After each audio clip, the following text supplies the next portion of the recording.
தமிழ் உறவுகளே,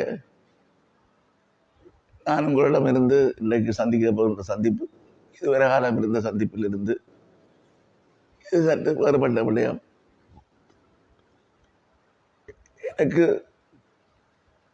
சிறுநீரகங்கள் இரண்டும் பழுதடைந்து ஒரு மாற்று சிறுநீரக சத்திர சிகிச்சை உட்படுத்தப்பட வேண்டும், இல்லாவிட்டால் உயிருக்கு ஆபத்து என்று வைத்தியர்கள் கூறியிருக்கிறார்கள்.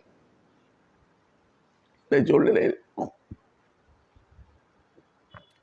இந்த வைத்திய சத்திர சிகிச்சைக்கு இணைய வைத்திய செலவுகளுக்குமாக சுமார் இதுவரை 19 லட்சம் ரூபாய் பணம் செலவாக இருக்கின்றது. பல்வேறு விதமான பரிசோதனைகள்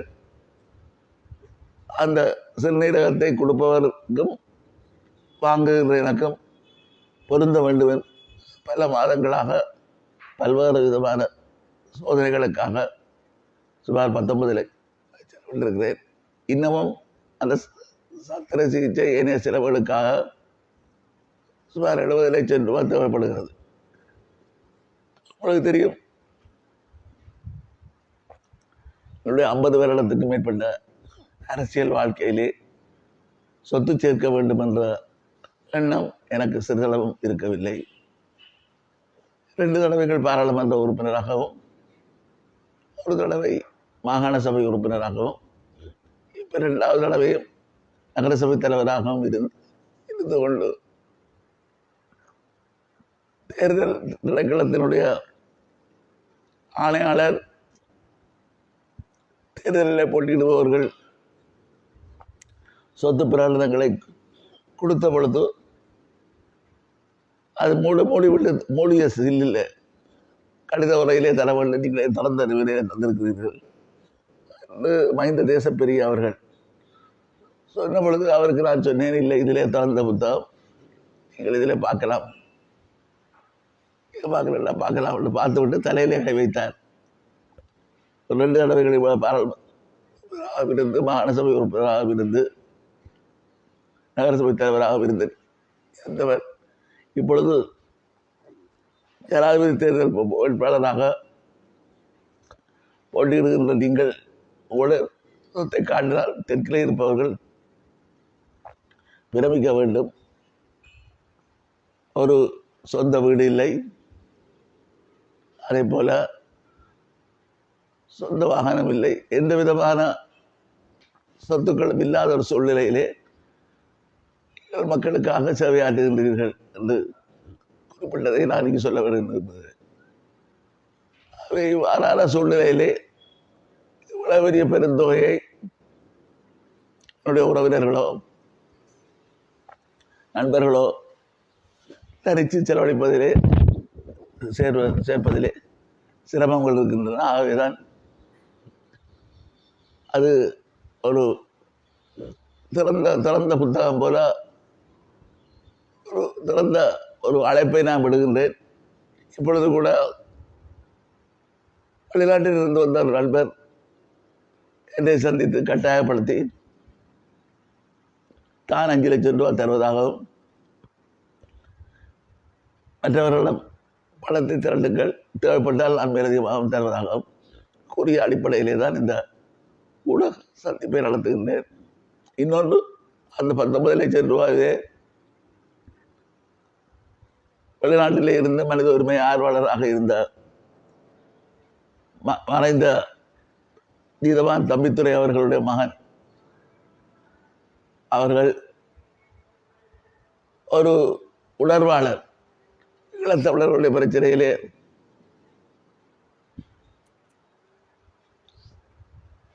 சிறு வயதிலேயே தியாகி சிவகுமாருடைய சிலையை திறந்து வைத்தவர், சிறையில் எல்லாம் இருந்தவர், பின்னர் வெளிநாட்டுக்கு தப்பி சென்றுதான் அவர்களுக்கு சட்டத்தரணியாக வந்து செய்தவர். அவர் தன்னுடைய சொந்த பணத்திலே எனக்கு 10 லட்சம் ரூபாவை அனுப்பியிருந்தார். தேவைப்பட்டால் மேலதிக பணத்தை அனுப்புவோம் என்று சொல்லியிருந்த நேரத்திலே ஒரு துரதிர்ஷ்டமான நிலைமை, அவர் அமெரிக்காவிலே காலமாகிவிட்டார். இவ்வாறான ஒரு சூழல் பின்னணியிலே தான் இந்த பணத்தை அவரே சொல்லியிருந்தால் தேவைப்பட்டால் அரைவாசி பணத்தை நான் தருகிறேன், மீதியை நான் பொறுப்படுத்த திரட்டி தருகிறேன், நீங்கள் கூச்சப்பட வேண்டாம், இதிலே ஒளிமறைவுக்கு இடமில்லை, இது உயிர் முக்கியமானது, நீங்கள் இதை காலத்தை கடந்து கொண்டு சென்றால் உயிருக்கு ஆபத்தாக இருக்கும், உங்களை போன்றவர்களுடைய பங்களிப்பு மிகவும் பெருமதியானது. இப்பொழுது கூட இந்த ஆண்டு வட்டுக்கோட்டை தீர்மானம் எடுக்கப்பட்டு 50 வருடங்கள் நினைவு கூறப்படுகின்ற நேரத்திலே அந்த வட்டுக்கோட்டை தீர்மான மாநாட்டிலே கலந்து கொண்டவர் என்ற வகையிலே 50 வருடத்துக்கு முன்னர் 1976ஆம் ஆண்டு மே மாதம் 14ஆம் தேதி அதிலே ஒரு பேராளராக 150 பேராளர்களே ஒருவராக கலந்து கொள்ளவர் என்ற வகை மிகச் சொற்பாளர்கள்தான் அவர்கள் இன்னமும் அரசியலில் இருந்து கொண்டிருக்கிறார்கள். அந்த வகையிலே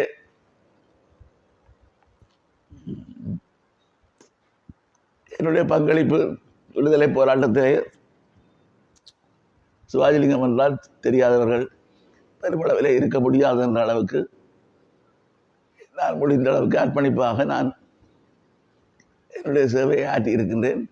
ஆகவே நான் உங்களிடமிருந்து மிகவும் உரிமையுடன் அன்றாண்டமாக கேட்டுக்கொள்வது, உங்களால் முடிந்த பணத்தை, அது 50,000 இருக்கலாம், 25,000 இருக்கலாம், 1,00,000 இருக்கலாம், எனது வங்கி கணக்கிலக்கம் இலங்கை வங்கி கணக்கிலக்கம் 77 46 88 பம்பலப்பட்டி கிளை, இந்த இலக்கத்துக்கு நீங்கள் அனுப்பி வைத்தால் இந்த சத்திர சிகிச்சையை பூரணப்படுத்தி சுகமடைந்து